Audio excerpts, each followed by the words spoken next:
Hola, yo soy Mario Villarreal, estudiante del Tecnológico Monterrey Campus Puebla y quiero hablarles de un tema muy importante actualmente, el derrame de hidrocarburos. Siendo más específicos, el derrame de un ducto en Cadereyta Jiménez, Nuevo León.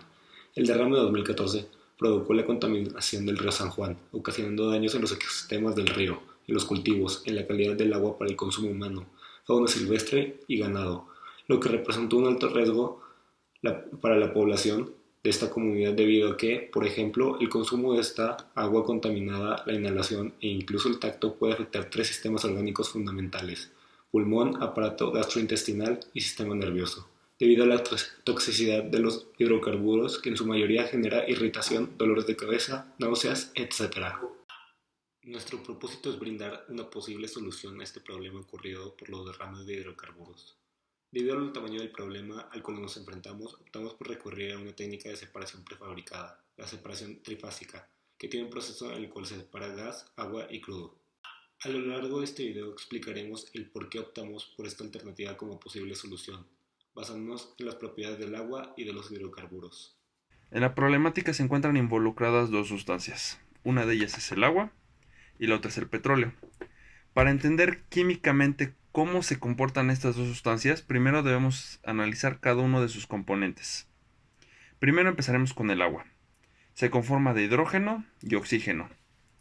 El primero, el hidrógeno, tiene una configuración electrónica de 1s1, que significa que en su capa de valencia tiene solamente un electrón, mientras que el oxígeno tiene una configuración electrónica de 1s2, 2s2 y 2p4.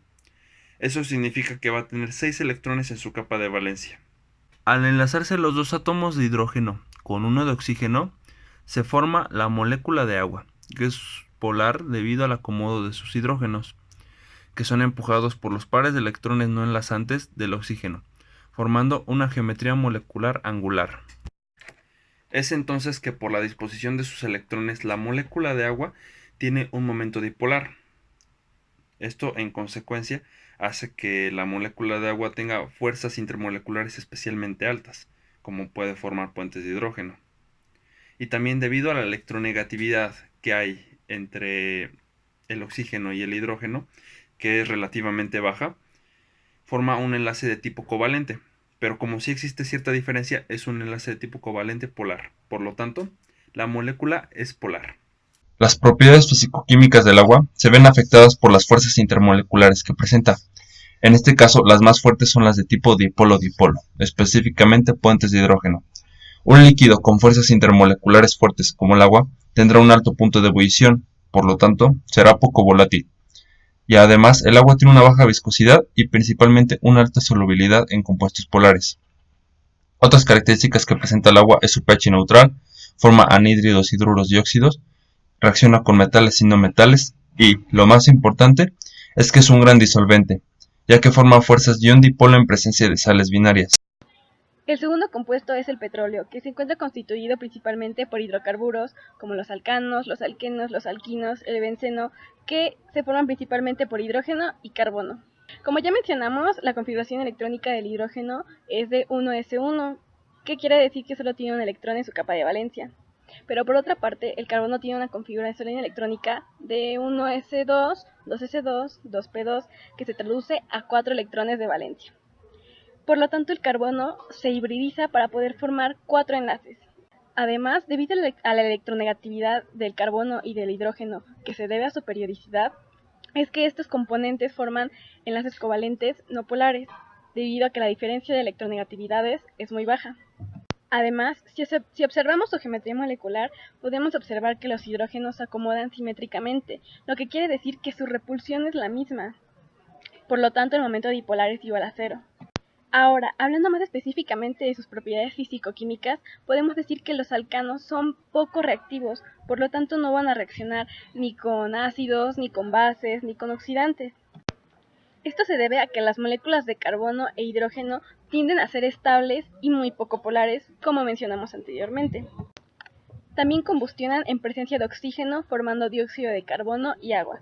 Los alquenos y los alquinos tienen propiedades similares a los alcanos, como las que mencionamos anteriormente. Ahora, sus fuerzas intermoleculares. Las propiedades físico-químicas tanto del petróleo como del agua se ven relacionadas altamente con las fuerzas intermoleculares presentes, pero en el caso del petróleo, este cuenta solamente con fuerzas de dispersión que sabemos que se encuentran presentes en todas las moléculas. Por lo tanto, un líquido con fuerzas intermoleculares débiles como los hidrocarburos va a tener un bajo punto de ebullición, por lo tanto será muy volátil, además de que contará con una muy baja viscosidad, pero lo importante es que solamente será soluble en componentes no polares. Un ejemplo común en la vida diaria es el agua y el aceite. Al momento en que tú lo pones en un recipiente, estos dos se vuelven unos componentes que permanecen separados. Estos componentes los vemos al día. Sin embargo, cuando nosotros desarrollamos este ejercicio, podemos notar que cuando están estancados tienen cierta repulsión. Cuando los agitamos, se comienzan a mezclar de cierta manera. Podemos decir que están unidos. Sin embargo, si los dejamos de poner un movimiento, estos poco a poco se van a ir separando. A esto lo podemos llamar suspensión. Lo mismo ocurre con el agua y el petróleo, solo que a grandes cantidades. Para esto vamos a requerir un diseño más práctico y obviamente de que requiera menor tiempo, ya que como pueden ver, este ya ha comenzado a separarse. La forma de utilizar esto a nuestro favor es por un proceso de decantación. Los separadores trifásicos son diseñados para separar gas, agua y crudo. Dentro del mismo se encuentran rejillas diseñadas para separar poco a poco los líquidos, por volúmenes y densidades. El gas sale por una válvula en la parte superior de la cámara, mientras el crudo y el agua por dos salidas divididas en la parte inferior. En este caso, este es el agua y este es el crudo.